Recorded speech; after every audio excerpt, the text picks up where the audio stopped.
Akhir nasib nenek Eni yang viral diusir cucu dan mantu kini dijemput keluarga.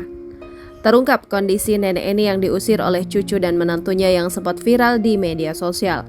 Nenek Eni asal Nganjuk, Jawa Timur diusir oleh cucu dan anaknya dari Jakarta dan terlantar di kota Bogor selama 5 hari. Namun baru 2 hari terlantar di jalanan, nenek Eni diantarkan ke Dinsos Kota Bogor.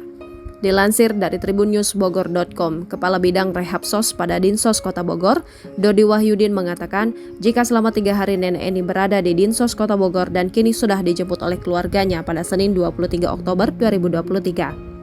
Awalnya, Dinsos kesulitan untuk mencari keberadaan anak-anak dari nenek Eni yang terlantar ini.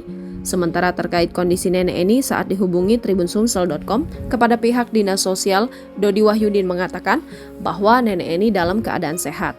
Kondisinya sehat, permasalahannya miskomunikasi dengan cucu dan menantunya, ujar Dodi Wahyudin saat dihubungi tribunsumsel.com pada Rabu 25 Oktober 2023. Adapun pemicu nenek Eni sampai diusir oleh sang cucu lantaran adanya kesalahpahaman antara cucu dan menantunya tersebut. Namun saat ini kondisi nenek Eni sudah dijemput oleh pihak keluarganya. Diceritakan Dodi Wahyudin, awalnya pihak Dinsos kesulitan untuk mencari keberadaan anak-anak dari nenek Eni yang terlantar ini. Namun, Dinsos yang berkoordinasi dengan Disduk Capil berhasil menemukan identitas dari Eni. Namun, anaknya yang berasal dari Jakarta ini tidak menemui Eni di Dinsos Kota Bogor.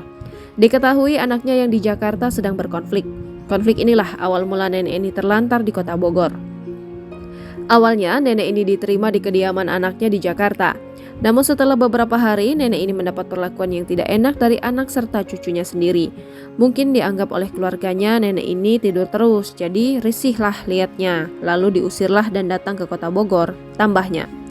Di Kota Bogor, awalnya nenek Eni ingin menjenguk anaknya yang ada di Bogor.